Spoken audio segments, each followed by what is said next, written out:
তো চলো বন্ধুরা, আজকের জিওগ্রাফির একটা নতুন টপিক নিয়ে তোমাদের সাথে আলোচনা করব। আজকে আমি তোমাদেরকে যে টপিকটা নিয়ে আলোচনা করব সেই টপিকটার নাম হচ্ছে ফিজিওগ্রাফিক ডিভিশন অফ ইন্ডিয়া। তো এই টপিকটায় মেনলি ইন্ডিয়াকে ভূপ্রাকৃতিক দিক থেকে ইন্ডিয়ার যে তারতম্য আছে, ইন্ডিয়ার প্রত্যেকটা জায়গার তো ভূপ্রকৃতি সমান নয়। কোথাও আছে পাহাড় পর্বতযুক্ত এলাকা, কোথাও আছে কোস্টাল এরিয়া, কোথাও আছে সমভূমি, আবার কোথাও মালভূমি। এরমভাবে ইন্ডিয়ার প্রত্যেকটা জায়গার মধ্যে কিছু তারতম্য আছে। সেইটা অনুযায়ী একটা মোটামুটি ব্রড ডিভিশনে 5টা ডিভিশনে ভাগ করা হয়েছে। সেই 5টা ডিভিশন নিয়ে আলোচনা করা হবে। তো ভূপ্রাকৃতিক তারতম্যের জন্য ইন্ডিয়াকে 5টি ভাগে ভাগ করা হয়েছে। সেই 5টি ভাগ হলো: number 1 the Himalayan mountain, number 2 the great plain of north India, 3 নম্বরে দ্য পেনিনসুলার প্লেটো, 4 নম্বরে দ্য কোস্টাল প্লেন্স, 5 নম্বরে দ্য আইল্যান্ড। তো এই 5টা ভাগে ভাগ করা হয়েছে ইন্ডিয়াকে। কী বেসিসে? ফিজিওগ্রাফিক্যালি ইন্ডিয়াকে ভাগ করা হয়েছে। ফিজিওগ্রাফিক্যালি বলতে সেখানকার ল্যান্ডের যে বন্ধুরতা তার ওপর ডিপেন্ড করে, সেখানকার ভূপ্রাকৃতিক যে মৃত্তিকার যে গঠন তার ওপরে ডিপেন্ড করে এই 5টা ভাগে ভাগ করা হয়েছে। তো চলো আমরা ম্যাপের সাহায্যে দেখে নিই সেই 5টা ভাগ, তাহলে আরও ক্লিয়ার ধারণা পাবো।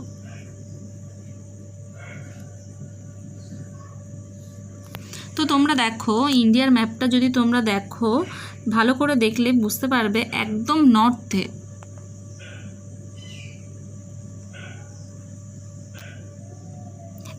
নর্থে দেখো এই জায়গাটা যে শেড করা আছে, দেখো এই ইন্ডেক্সে প্রত্যেকটা আলাদা আলাদা শেডের সঙ্গে নামও দেওয়া আছে, তাহলে তোমাদের বুঝতে সুবিধা হবে। দেখো প্রথম যেটা দেখাচ্ছে দ্য হিমালয়ান মাউন্টেন, ঠিক এই ওপরটাতে হিমালয়ান মাউন্টেন। এখানকার ভূপ্রকৃতিটাকে যে ডিভিশন করা হয়েছে তাকে হিমালয়ান মাউন্টেন বলা হয়েছে। শুধু এখানে বলে নয়, হিমালয়ান মাউন্টেনটা এখানেও যাচ্ছে, পুরোটা নিয়ে হিমালয়ান মাউন্টেন একটা রিজিয়ানে, ফিজিওগ্রাফিক একটা রিজিয়ানে ভাগ করা হয়েছে। এখানকার ভূপ্রকৃতি যেমন নিশ্চয়ই গ্রেট প্লেন, অর্থাৎ নর্থ ইন্ডিয়ার যে প্লেনটার কথা বলা হয়েছে, যে সমভূমি, বৃহৎ সমভূমি আছে, তার ভূপ্রকৃতির সঙ্গে এর ভূপ্রকৃতির অনেকটাই তারতম্য থাকার জন্য এই দুটোকে আলাদা পার্টে ভাগ করা হয়েছে। নর্থ ইন্ডিয়ান যে প্লেন, সেটা আবার কি, দেখো এখান থেকে স্টার্ট করে গঙ্গা নদী যে প্লেনটা তৈরি করেছে, গঙ্গা শুধু না, এখান থেকে গঙ্গা, ব্রহ্মপুত্র এবং এখানে সিন্ধু, এই 3টে নদীর মিলনে একটা নর্থে ভারতের উত্তর দিকে একটা বৃহৎ সমভূমি তৈরি হয়েছে। এখানেও কিছুটা আছে ব্রহ্মপুত্রে। এই সমভূমির ভূপ্রকৃতিও অন্যান্য 4টের থেকে আলাদা, তাই জন্য এটাও একটা মেজর ডিভিশন। তো তারপরে দেখো দ্য পেনিনসুলার প্লেটো বলছে উপদ্বীপীয় মালভূমির কথা বলা হয়েছে। উপদ্বীপীয় মালভূমি বলতে কোনটা? এই যে ব্ল্যাক শেডের যে এলাকাটা, এই পুরো এলাকাটার কথা বলা হয়েছে। দেখো এটা আলাদা শেড দিয়ে বোঝানো হয়েছে, দেখো তোমরা দেখলে বুঝতে পারবে। এইখানের এলাকাটা, এইখানে যে প্লেন বা সমভূমি যথেষ্ট কম উচ্চতা সম্পন্ন, কিন্তু এই যে বলা হচ্ছে পেনিনসুলার প্লেটো যে রিজিয়ানটা, এটা তুলনামূলকভাবে অনেকটাই হাইট আছে। নিশ্চয়ই সমভূমির থেকে মালভূমির হাইট অনেক বেশি।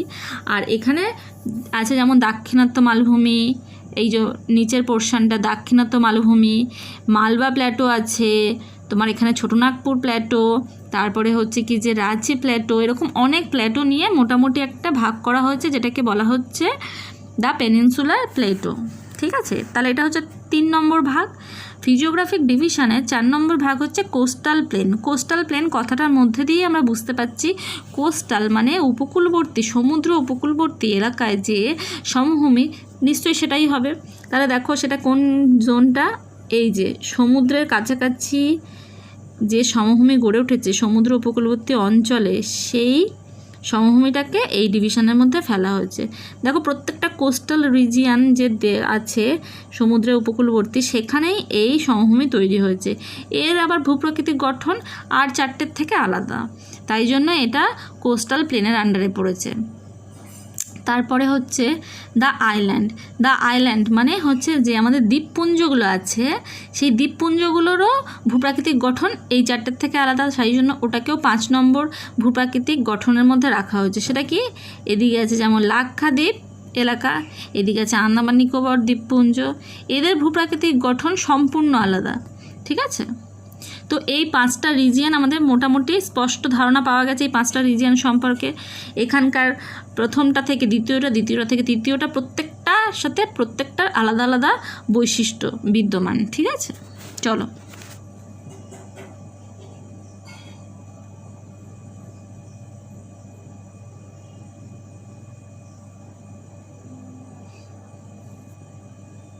তো এই প্রথম যে স্লাইডটা আছে সেই স্লাইডটা সব কিছু বোঝা গেছে।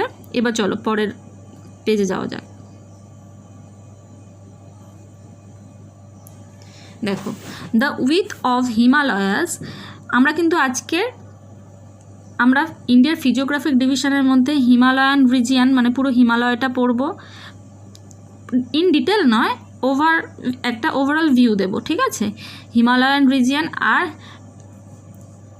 ট্রান্স হিমালয়ান, এই হিমালয়ের মধ্যেই দুটো ভাগ আছে, একটা হিমালয়ান রেঞ্জ আর একটা হচ্ছে ট্রান্স হিমালয়ান রেঞ্জ। ঠিক আছে, তো চলো, the with of Himalayas varies from 500 to 200 কিমি।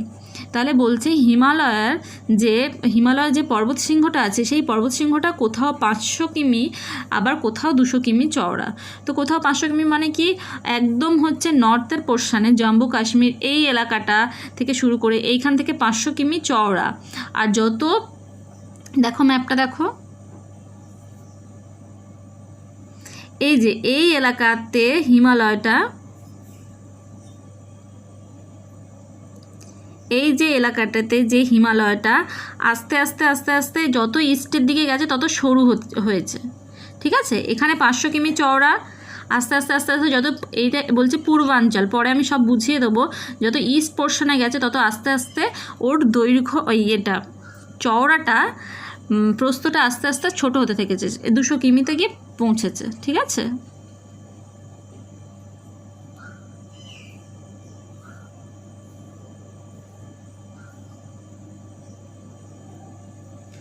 তো দেখো ডিভিশন অফ হিমালয়াস, পুরো হিমালয়টাকে যদি আমরা ডিভিশনে ভাগ করতে চাই তাহলে দুটো ব্রড ডিভিশনে ভাগ করতে পারবো। সেই দুটো ব্রড ডিভিশনের মধ্যে একটা হচ্ছে হিমালয়ান রেঞ্জ, আর একটা সম্পর্কে পরে পড়বো। ঠিক আছে, তো ওই 1 নম্বরটা নিয়ে আলোচনা করছি, হিমালয়ান রেঞ্জ। পুরো হিমালয়ান রেঞ্জ সম্পর্কে আলোচনা করব। যে হিমালয়ান রেঞ্জটা আছে, যেটা জম্মু কাশ্মীর থেকে শুরু করে একদম হচ্ছে কি যে তোমার একদম হচ্ছে সাউথে চলে এসে, মানে ইস্টের থেকে সাউথ দিকে বেন্ট নিয়ে মণিপুর, মিজোরাম, নাগাল্যান্ড এত পর্যন্ত পৌঁছেছে, পুরো রেঞ্জটা সম্পর্কে আলোচনা করব। তো চলো, দ্য গ্রেট হিমালয়া, এর মধ্যে হচ্ছে 1 নম্বরের ভাগ হচ্ছে 3টে, একটা হচ্ছে great Himalaya, the great Himalaya. এটাকে দ্য গ্রেট হিমালয়া বলা হয়, ইনার হিমালয়াসও বলা হয় এবং হিমাদ্রিও বলা হয়। এখানে লেখা নেই, তোমরা চাইলে নোট করে নিতে পারো। তা দ্য গ্রেট হিমালয়কে আরও দুটো নাম আছে, the inner Himalayas or Himadri.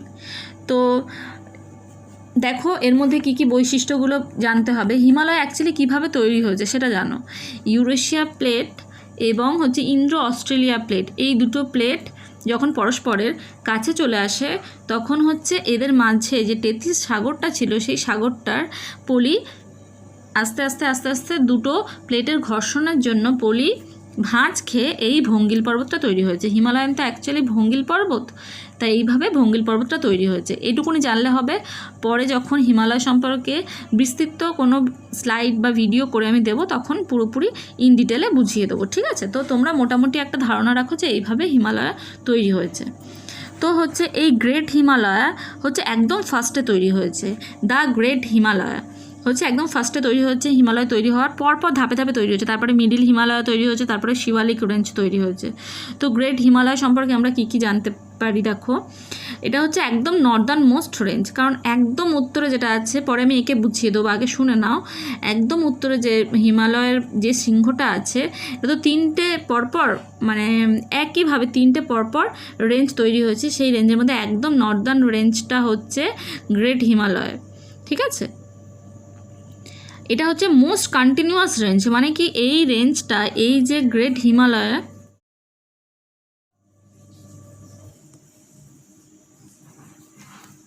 এই যে গ্রেট হিমালয়, এই গ্রেট হিমালয় হচ্ছে একদম কন্টিনিউয়াস রেঞ্জ, যেখান থেকে স্টার্ট হয়েছে জম্মু কাশ্মীর থেকে শুরু করে একদম কন্টিনিউটি বজায় রেখে পুরো একদম মণিপুর মিজোরাম পর্যন্ত বিস্তৃত হয়েছে, ঠিক আছে। তো এটার হচ্ছে কি যে এক্সটেনশনটা অনেক বেশি, আর এখানে যে হাইয়েস্ট যে পিকগুলো আছে সেগুলো মূলত এই হচ্ছে রেঞ্জের মধ্যেই পড়ে, যেমন মাউন্ট এভারেস্ট এখানকারই হাইয়েস্ট পিক, কাঞ্চনজঙ্ঘা, এরকম নানা মানে হাইয়েস্ট পিক এখানেই দেখা যায়। আর এখানে বেশ কতগুলো পাসও দেখা যায়, তার মধ্যে উল্লেখযোগ্য হচ্ছে সিটকিলা, বড় ল্যাপচালা, ঠিক আছে, পাস আরও অনেক আছে, তোমরা দেখে নিও। তো এটা হচ্ছে সর্বপ্রথম তৈরি হয়েছে এবং মোস্ট কন্টিনিউয়াস একটা রেঞ্জ, আর যার হচ্ছে উচ্চতাও অনেক বেশি, কত প্রায় 6000 মিটার অ্যাভারেজ যদি ধরা হয়, আর এখানে অনেক পাসও অবস্থিত। তো তারপরে আসছি আমরা কোথায়, মিডিল হিমালয়। মিডিল হিমালয়টা হচ্ছে এর থেকে অবশ্যই পরে তৈরি হয়েছে, একটু কম হাইট, এর থেকে অ্যাভারেজ হাইটটা কম,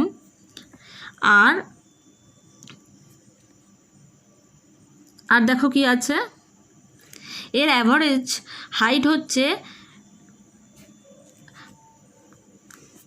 এর অ্যাভারেজ হাইটটা দেখো 3700 থেকে 4500 মিটার। সাম ইম্পর্ট্যান্ট রেঞ্জ আর ধওলাধর, পীর পাঞ্জাল। তো এখানে কিছু ইম্পর্ট্যান্ট রেঞ্জ আছে, অবশ্যই আমার গ্রেট হিমালয়ের থেকে রেঞ্জগুলো মানে উচ্চতায় অনেক বেশি মানে অনেক কম, উচ্চতা অনেক কম। ধওলাধর আছে, পীর পাঞ্জাল আছে, তবে পীর পাঞ্জাল হচ্ছে এখানকার মোস্ট ইম্পর্ট্যান্ট একটা রেঞ্জ, যেটা জম্মু আর কাশ্মীর অ্যান্ড হিমাচল প্রদেশে অবস্থিত, ঠিক আছে। তো তারপরে দেখো, তারপরে হচ্ছে এর পরে যেটা আসছে, মিডিল হিমালয়ের পরে যেটা আসছে সেটা হচ্ছে শিবালিক রেঞ্জ। তো শিবালিক রেঞ্জ সম্পর্কে আমরা এবার জেনে নেব, তাই তো। শিবালিক রেঞ্জ হচ্ছে এর আরও পরে তৈরি হয়েছে, গ্রেট হিমালয় তৈরি হয়েছে, তারপর মিডিল হিমালয় তৈরি হয়েছে, তারপর শিবালিক রেঞ্জ তৈরি হয়েছে। শিবালিক রেঞ্জের যে অ্যাভারেজ হাইট সেটা ওই মিডিল হিমালয়ের থেকেও কম, 900 থেকে 1200 মিটার। তারপরে শিবালিক সম্পর্কে আর আমাদের যেগুলো জানতে হবে সেগুলো দেখি।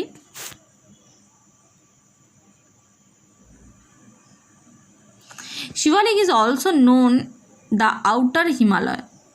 তাহলে শিবালিকের আর একটা নাম আছে আউটার হিমালয়, যেহেতু এটা একদম হচ্ছে বাইরের দিকে, প্রথমে হচ্ছে আমার কি দ্য গ্রেট হিমালয়, তারপরে আসছে মিডিল হিমালয়, তারপরে হচ্ছে শিবালিক, তাই এর আর এক নাম হচ্ছে আউটার হিমালয়। আর শিবালিকের কী কী বৈশিষ্ট্য আছে, যে হচ্ছে কি যে হিমাচল ও শিবালিকের মধ্যে যে লঙ্গিটিউডনাল কিছু ভ্যালি আছে, দাঁড়াও তোমাদের আমি এটা ম্যাপের মাধ্যমে বুঝিয়ে দিচ্ছি।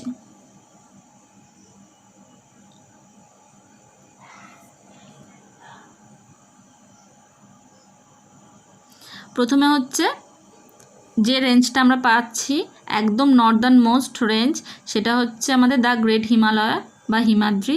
তারপরে যেটা পাচ্ছি সেটা হচ্ছে মিডিল হিমালয় বা হিমাচল। তারপরে যে আর একটা শৃঙ্গ পাচ্ছি সেটা হচ্ছে আমাদের কি শিবালিক। তো এই মিডিল হিমালয় আর শিবালিকের মাঝখানে তো একটা ভ্যালি আছে, এই মাঝে একটা ভ্যালি আছে, ঠিক আছে। এই ভ্যালিতে কি হচ্ছে যে লঙ্গিটিউডনাল ভ্যালি, মানে এইগুলো হচ্ছে কি যে লঙ্গিটিউড বরাবর, তাই জন্য এদেরকে বলা হচ্ছে লঙ্গিটিউডনাল ভ্যালি। তার মধ্যে নদী দ্বারা প্রচুর নদী আসছে, এরকম মানে হিমাচল থেকে বয়ে বয়ে শিবালিকের দিকে আসছে। সেই নদী দ্বারা বাহিত প্রচুর পলি, কাঁকড়, সেডিমেন্ট প্রচুর পরিমাণে নদী নিয়ে আসছে, কোথা থেকে, মিডিল হিমালয় থেকে নিয়ে সেই ভ্যালিতে জমা করছে। এবং এই অঞ্চলগুলিকেই বলা হচ্ছে ওই যে জমাকৃত যে পলি সঞ্চিত যে জমা করছে, এলাকাটা তৈরি হচ্ছে নদী দ্বারা, সেইগুলোকেই অঞ্চলগুলোকেই বলা হয় ডিউনস, ঠিক আছে। যেমন তার মধ্যে উল্লেখযোগ্য ডিউন্স হচ্ছে দেরাদুন, পাটলিদুন,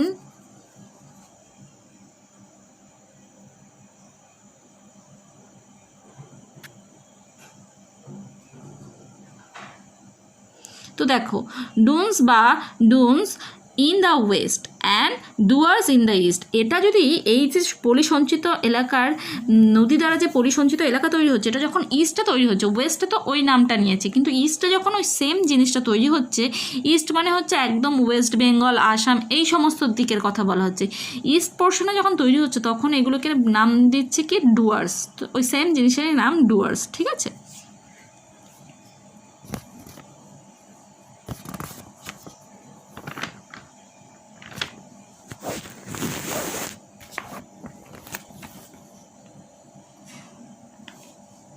তো চলো তারপরে আমরা তারপরের টপিকটা দেখি।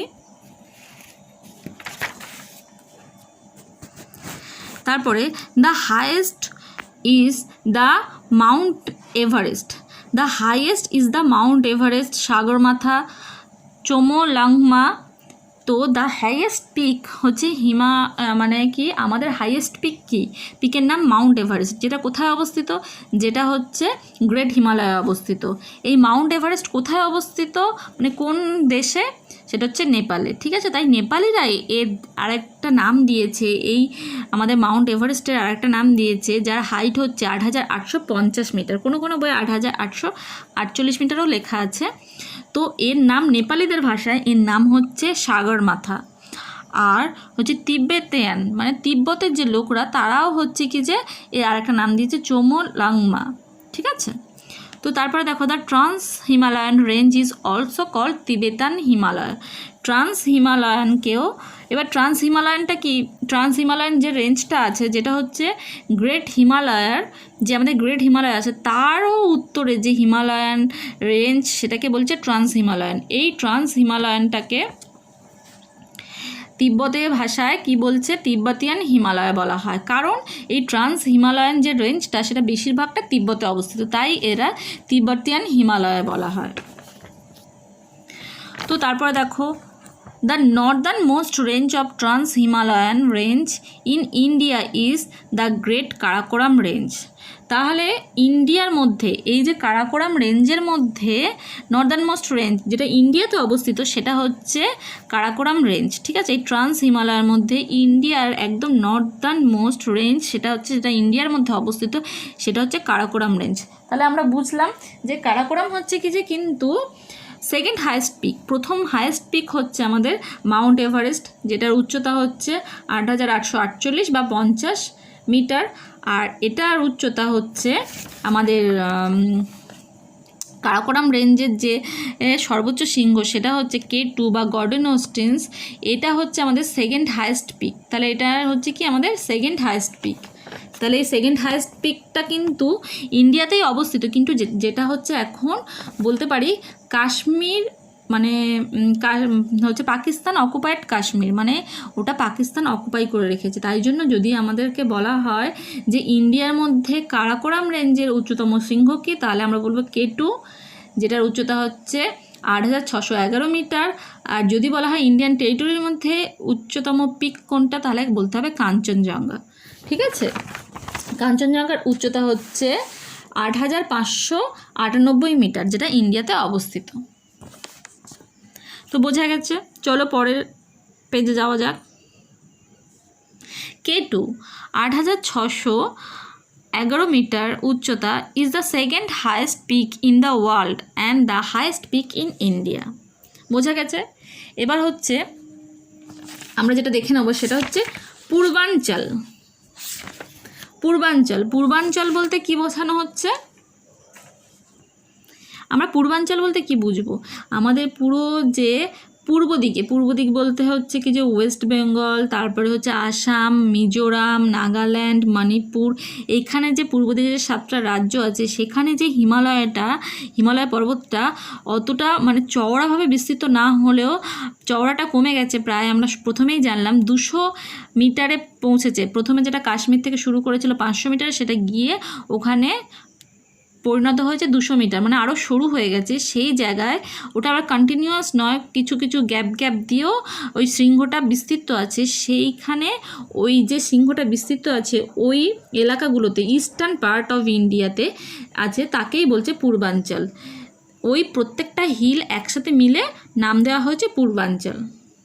চলো দেখি, পাটকাই বাম forms the international boundary between Arunachal Pradesh and Myanmar. এখানে যে পাটকাই বাম আছে, সেই পাটকাই বাম হচ্ছে কি যে অরুণাচল প্রদেশ এবং মায়ানমারের মধ্যে ইন্টারন্যাশনাল বাউন্ডারি, মানে অরুণাচল প্রদেশ মানে ইন্ডিয়া, আর হচ্ছে কি যে মায়ানমার একটা দেশ, এই দুটো দেশের মধ্যে তো ইন্টারন্যাশনাল বাউন্ডারি থাকে, তার ভূমিকা পালন করছে পাটকাই বাম। ঠিক আছে, তো তারপরে দেখো কি বলছে, সাউথ অফ নাগা হিলস আর মণিপুর হিলস। তাহলে নাগা, যে সাউথ অফ নাগা হিলস আর মণিপুর হিলস এর নামকরণ করা হয়েছে। নাগা হিলসের সাউথ পোর্শনটাকে মণিপুরে আছে, তাই মণিপুরি হিলস। আর সাউথ অফ মণিপুর হিলস আর the Mizo hills. South of Manipur হিলসের নাম হচ্ছে মিজো হিলস। প্রিভিয়াসলি মানে প্রথম দিকে এর নাম ছিল লুসাই হিল। তো চলো তারপর দেখি, Trans Himalayan Zone. This range lies to the north of the Great Himalaya. তাহলে গ্রেট হিমালয়ের একদম নর্থে হচ্ছে ট্রান্স হিমালয়ান জোনটা অবস্থিত। মানে কি একদম গ্রেট হিমালয় থেকে তিব্বতের দিকে, যত নর্থের দিকে যাব ওই দিকটা যে হিমালয়ের যে রেঞ্জটা মানে অবস্থিত, সেটাকে বলছে trans Himalayan. Some important range আর কারাকোরাম, লাদাখ, এইসব রেঞ্জ দেখা যায় এখানে। তাহলে ইম্পর্টেন্ট রেঞ্জগুলো হচ্ছে কারাকোরাম, লাদাখ, জাস্কার ইত্যাদি। তো এগুলো অনেক সময় পরীক্ষায় আসে যে পরপর নামগুলো নর্থ থেকে সাউথে নামগুলো বলো। তাহলে নর্থ থেকে সাউথের নামগুলো বলতে গেলে প্রথমে আসছে কারাকোরাম, তারপরে লাদাখ, তারপরে জাস্কার, তারপরে কৈলাস। ঠিক আছে, তো তারপরে দেখো, the highest peak in this region is K2 or Gordon Austin। আমরা আগেও পড়েছি K2, তাহলে আর একটা নাম হচ্ছে গর্ডন অস্টেন্স, যেটার উচ্চতা এখানে দেওয়া আছে। The longest glacier in Siachen in Nubra valley. তাহলে এখানে নুব্রা ভ্যালিতেই যে গ্লেসিয়ারটা, যার নাম সিয়াচেন, এটা হচ্ছে পৃথিবীর মধ্যে লংগেস্ট গ্লেসিয়ার। বোঝা গেছে? তো চলো আমরা একটু ম্যাপের মাধ্যমে দেখি।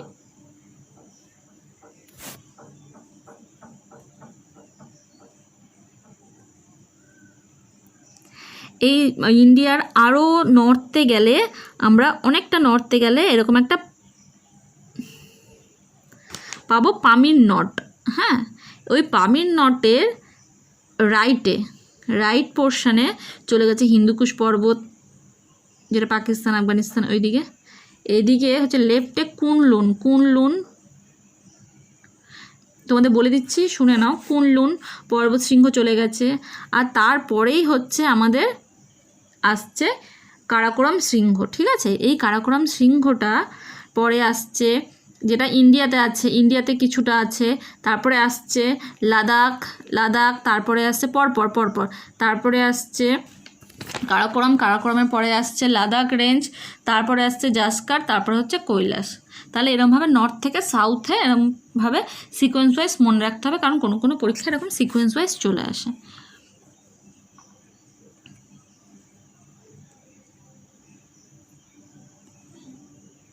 তো এই ছিল মোটামুটি ইন্ডিয়ার একটা ফিজিওগ্রাফিক ডিভিশনের ধারণা, যেটা তোমরা খুব ভালো করে বুঝতে পেরেছো।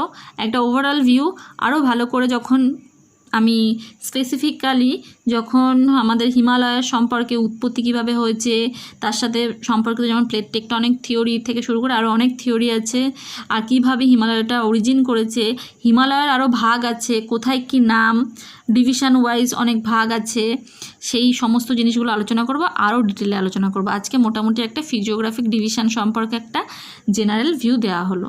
ঠিক আছে, তো আজ এত পর্যন্তই থাক, পরে দেখা হবে অন্য কোনো ভিডিওতে।